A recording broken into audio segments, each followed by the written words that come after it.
A 2-hour flight can turn into a 7-hour food problem. Here's how this happens. Well, you drive to the airport, you park, you stand in the security line. Then, if you're lucky, like we are, we've got clear global entry Nexus. My wife is a wanderlust traveler of the world, and she's got all that dialed in for our family. Thank goodness, because we've spent not a lot of time standing in security lines. I would highly advise.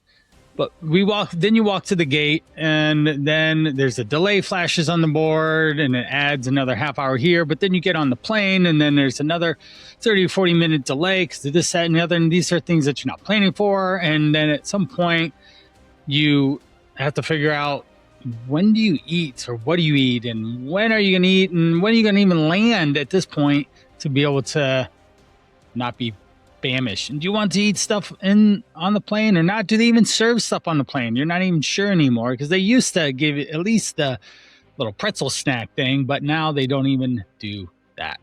And so then, oh geez, we got all these things that are really challenging for us to show up around how to travel when we're at the airport and eat and stay sane, in a sense. Most guys handle this the same way.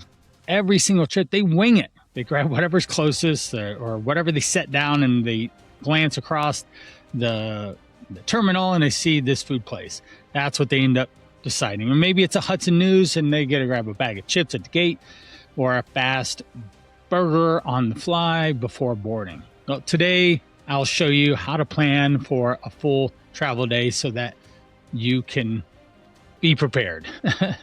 And you don't have to feel like every time that you get on a plane that you're going to gain some weight, because that's not exciting or ideal either, right? If you think about this, if you travel a lot and every time you left on a plane and came back, you gained 1 pound, you would have problems pretty darn fast. So this is a call out to all my guys who travel a lot to let's find a better way. And I constantly help guys navigate and manage airport travel situations all the time. And that's even what the Eating on the Go guide was originally built for. My busy guys that were traveling a lot and needed support, accountability, and help to do so. So that ends up being the big situation here for them to be long-term successful. So that is what we want to do. Now, this is Driven for Health, and we are jumping into episode 157. I'm Coach Brian Pirana, and really excited to have you here on this journey.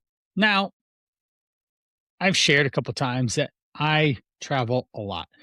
My wife, Amber, that's her business. She does travel, bucket style list type experiences, usually abroad, Europe, Africa, Asia, Alaskan cruises. She sent our family to Peru on spring break. We're hopeful to go to Dublin this Thanksgiving, maybe Japan next spring break. So we have all these goals that we want to accomplish in our time on this earth to go travel. And so let's recall a trip that I had just recently. It was last summer. We flew over to France for a 2-week European trip. We did a Disney cruise from Rome all the way through Italy to Greece to back to Rome for 7 days. Then we flew to Paris. We did Disneyland Paris for 3 days, Paris for 3 days, had a blast, loved it. But on the flight home, we were coming from France to the US, and man, it was difficult. We showed up, and all of a sudden, this 18-hour trip of just the whole travel experience, from waking up to getting to the airport to then doing all the things that you need to do, ended up being, holy cow, went from like 18 hours of traveling to get finally home to over 24. And this stuff happens all the time. One silly rule that Chris from episode 117, he travels a lot. He's one of my guys that lost over 20 pounds in the Call to Rise program, the 100-day fat loss challenge that I talk about all the time. I would encourage you to go check out. But he travels a lot, and he always suggests travel early. Get up, make the first flight, because the chances of missing or delaying just goes up from there. And my wife would concur. She definitely was always trying to book the least amount of connections, the best time to do it. And we've woken up at 3 or 4 in the morning a number of times with our poor kids, rolled them out of bed, somehow got them into the car, and off we went. So, what happened on this trip? Well, we ended up finding lounge access because we do have credit card points and different situations for membership for priority lounges. And that is a godsend, especially when you have kids. And you know that when you end up buying anything with multiple kids, it's $100 minimum to buy Subway sandwiches at the airport. That's just how it goes. So we get lounge access as much as possible to help expedite the food thing, to help try and save some money, or at the very least, parents out there know, save the time to think about food in general. What are we eating? And this it's an ordeal. Parents know. So if we have lounge access, then here's food, eat and enjoy. And what I did is I just plan around the food that's there. I usually go with heavy protein, lots of vegetable type stuff. And at the very least, I portion. I try not to get my hand in the gummy bear jar or the trail mix thing either. I will have a beer or two just because I enjoy that experience and I don't drink often. I do enjoy a beverage, but I don't drink it as much as I would like to. But so that goes for the alcohol conversation that we'll have again at some point on this podcast. But so then you have the buffet and you have to practice decision around portions and what you're going to decide to eat around what's there. And that's really important. So certainly we have hunger, we have your energy, there's digestion, there's mood, there's all these situations that come up that you have to decide what it is. And that's something that I'll make there. I will also say, like an overseas flight, you get food on the plane, but most domestic, you get little snacky things. So then that's a completely different ball game for it, and we'll go to it. So let's get back to the actual thing. So that trip changed how I always approach airport food and opportunity. And we've been traveling like this for the last 10 years with all 50 states, multiple countries and continents, which I'm very proud of and excited that we've been able to do. But it starts with some form of planning those full travel days. Now, before you leave this, I want to ask one question. When is my next reliable meal? You have to think through it. You can't just wing it. You got to look at what your day holds and how am I going to manage this situation so that I eat an appropriate amount of food to manage the outcomes that I have in the day. So gas station, just like the last episode 156 was gas station, now we're at airport, and they test two different skills, the on the go. Now, gas station tests whether you can read a nutrition label on a fast pit stop and pick a better option that across the shelf of however many things are there.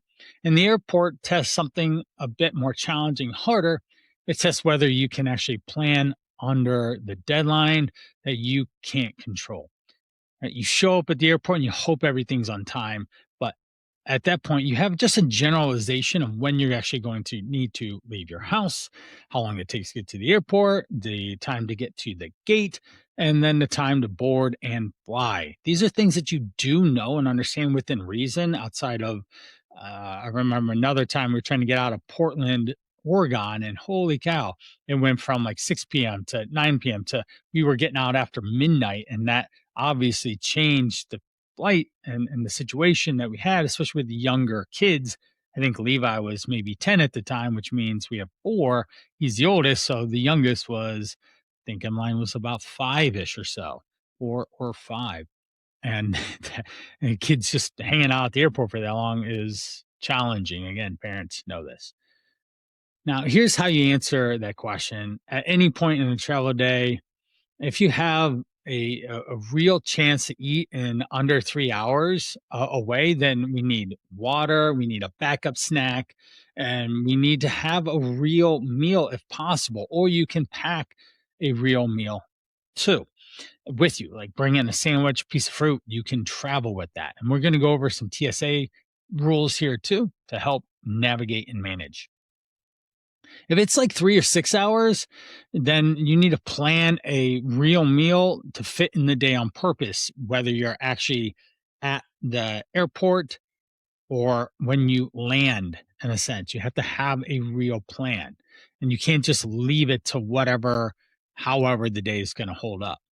If it's 6 hours or more, then you need to have a real meal. You need to pack an insurance plan in a sense to manage any potential delay.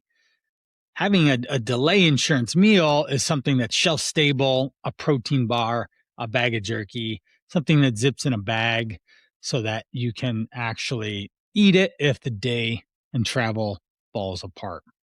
We're not eating it on a normal travel day, but it just sits there in case. So a protein sits in the travel bag as an example that can always be there and saves you a couple bucks because what's a protein bar at an airport?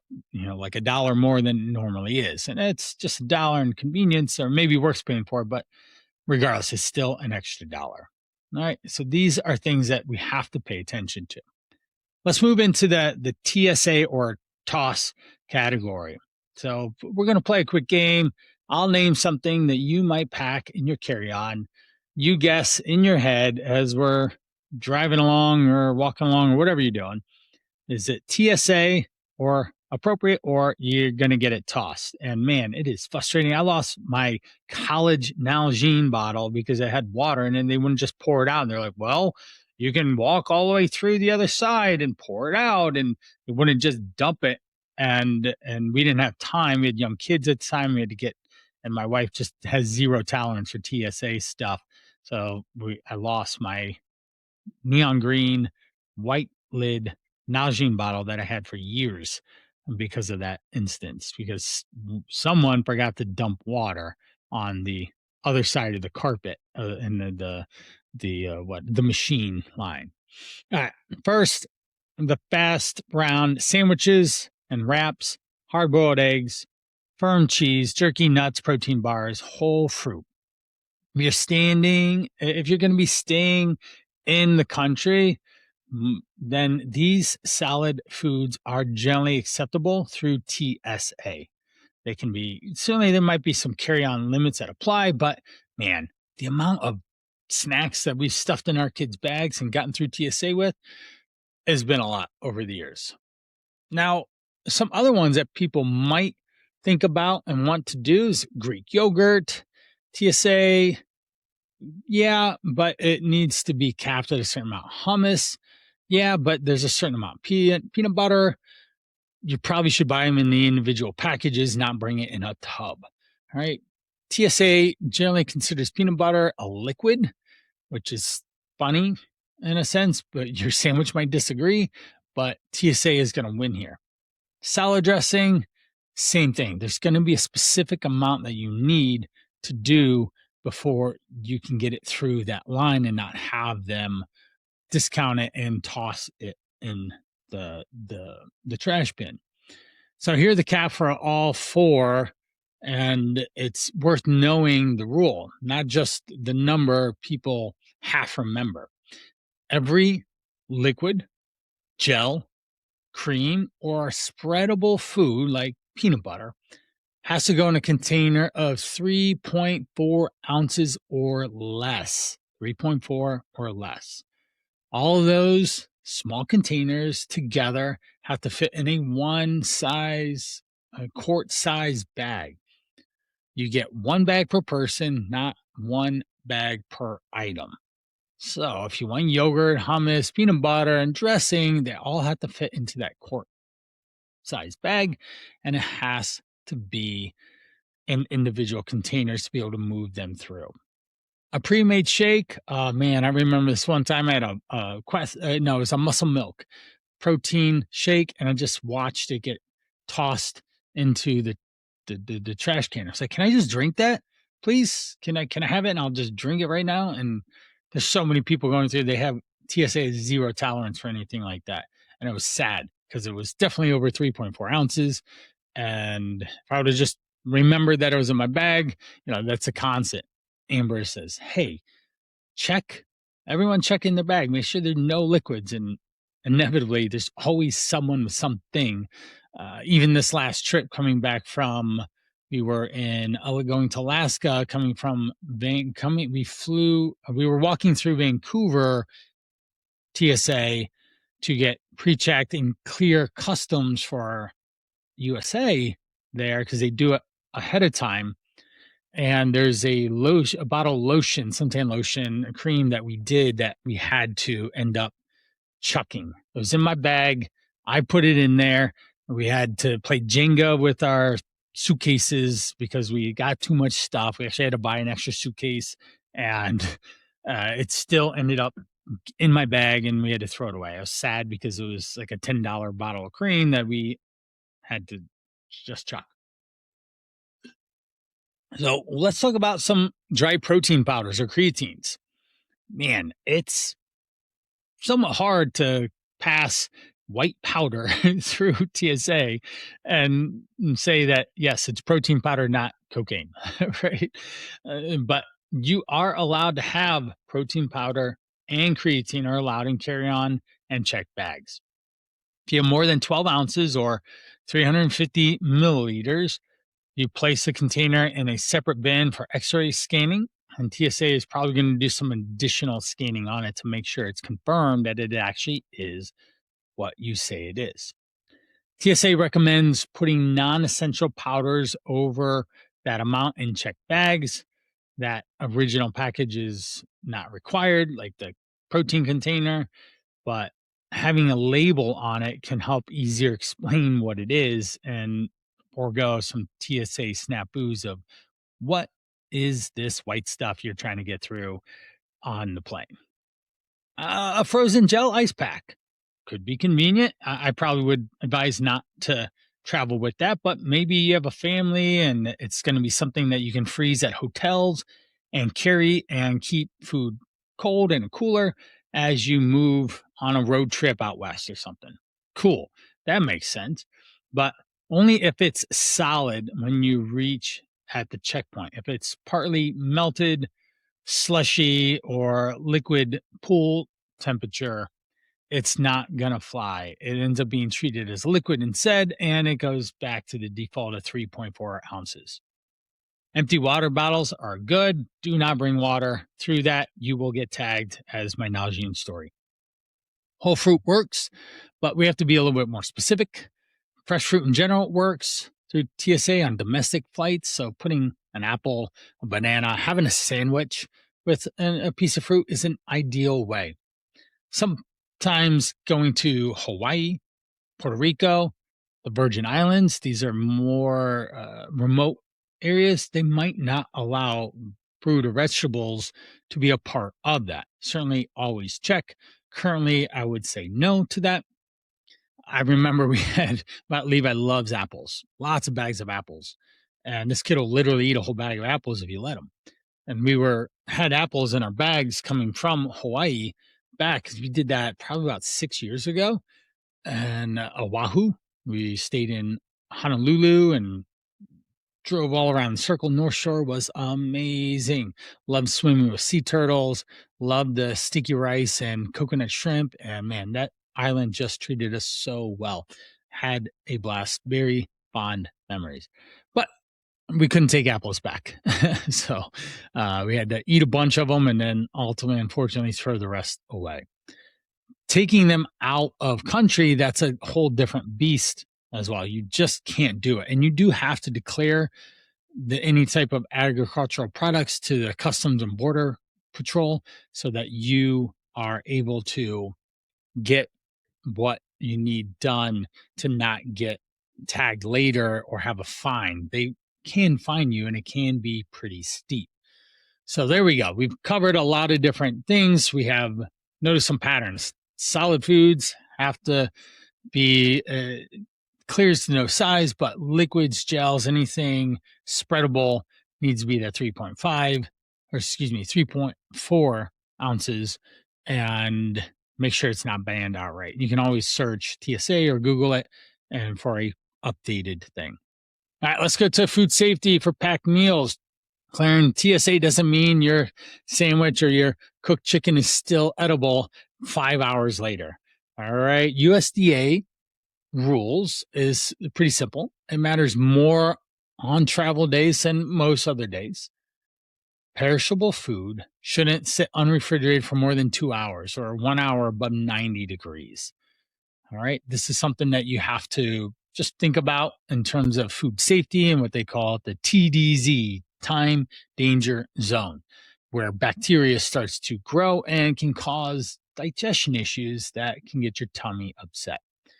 We can certainly store food in an insulated bag or just plan it to be eaten. Or, unfortunately, in my situation, I'm just going to delay it. I'll eat something 3 or 4 hours and I'll roll the dice and hope that I don't have problems. I particularly don't have or have not had problems in the past, but I feel like I have an iron gut and I have very little issues with food poisoning or any type of things like that. So I might push it a little bit and not worry too much. All right, moving on, we've got the terminal. We're going to give some awards here and some real airport examples of the in the terminal itself.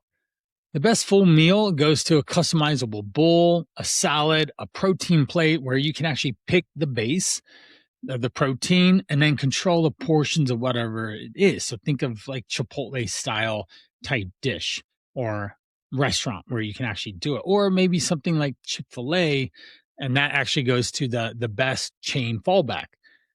We can actually find very familiar chains of even restaurants that I've done in this what to order series, like Chick-fil-A. You can get the grilled nuggets if they're serving that, or at the very least, get a grilled chicken sandwich with a fruit cup, and that can hold you over. That'll give you enough protein, fiber, and make it actually manageable to not overeat. The best emergency purchase is going to go to a protein and a fruit combo, where ideally it's a protein shake with a piece of fruit, but a protein bar and a piece of fruit can help cover. It's certainly going to be far better than any pastry or candy bar sitting at the register right as you check out. The best, healthiest halo trap. This goes to the smoothie counter. And smoothies, we still need to do a smoothie episode, but man, there's a lot more calories in these things than you think, a lot more sugar than you think. A smoothie could have 800 calories, so like call it healthy, but it's really not. And we have to be careful to not have that because it can easily have 500, 800 calories primarily of sugar. All right. So there's some other places that we can find there that allow for the ease of meals that I didn't list. If you end up sitting down at a restaurant, we can order a la carte as well and find or just specifically ask, hey, can I just have the burger, no bun? Instead of fries, can I have a salad? But just know you're going to probably pay $20 for that experience either way. So sometimes just going with the build your own order in a line, like Chipotle style, would end up being the most cost effective way. Right? We want to pay attention to just the order so that it doesn't get out of control. If you're fortunate, we're going to move on to airport lounges. This is one of my favorites. We end up basing in Cleveland, flying out of Cleveland. So they do have a rather small lounge. I don't know why they don't have them bigger, but also I can understand they don't want to just feed people endlessly for hours a day and have hundreds of people go through. The airport's trying to make money, and so are the businesses there. But when we go in, we're always looking for that protein first meal in a lounge, the vegetable heavy stuff to fill up on those first, looking for low calorie beverages or even the coffee machine to help, or 0 calorie beverages, lower calorie alcohols, limiting them to one or maybe two at the most so that we don't overdo it. The lounges have small plates, which allow for you to be able to easily access more enjoyable portions without having to load the plate up too much. So those end up being wins. Make sure that you have your travel perks and your lounge access ahead of time, and then that will help you manage that with ease, and hopefully you'll be able to find some time to squeeze in there and not have to wait. Some of the biggest traps that are going to be in there are the desserts, the breads, the donuts, the cookies, the pastries, higher calorie alcohol drinks that are served in large glasses. Now, certainly you want to get your money's worth, but we don't want to actually get your calories worth. Like over 1,000 calories at the lounge probably isn't going to help. Moving into actually flying on the plane. All right. What we can do here is that on short planes, they just have the cart. You can get a low calorie beverage, maybe a snack, and that's fine. The pretzel, maybe a cookie, not that big of a deal. It can easily fit in your day and we can move on. Or you just deny that and you have your own plan of I ate before I left. I'm going to eat when I land in a restaurant outside of the airport when I get there if it's a shorter trip. But if it's a longer one, maybe you eat before and you bring that sandwich idea with you. But on a longer flight, we need to have like a snack box and eat something there. Now it'll use obviously has some processed amount of food. We can pick and choose what we eat out of what is there. And that ends up being fine. So we don't just overdo higher calorie amounts or just overly processed carbs and such. When we can actually buy on board fresh options as well. And like United, you can actually buy an economy bistro items that are available if you pre-order, and that ends up being the hook. If you pre-order them, then you can get something more custom made and available. Now, something to worth knowing while you're flying in the air, food tastes different up there. It's a combination of the simulated cabin, salt taste 20 times the 20 to 30% less intense. So sugar taste 15 to 20% less because of the lower cabin pressure that changes how your nose and your taste bud perceive and pick up the flavors. This was really interesting when I was looking at this and I never really thought about it, but that's why things can be salted more or things could be more sweet tinned so that they give the taste of what you're trying to do to experience in, say, a dessert. So they might add more sugar to it. Now, certainly, as we start to wrap up, landing, you got to have a plan from when you land.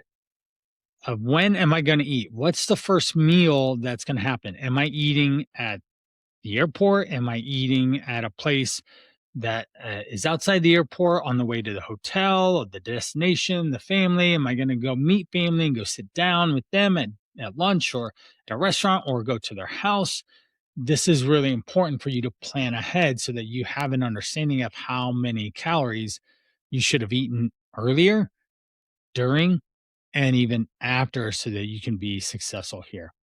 And certainly pick a restaurant, or at the very least, look at Apple Maps to help manage what's available at your destination so that you pick a better food choice and can be successful with that.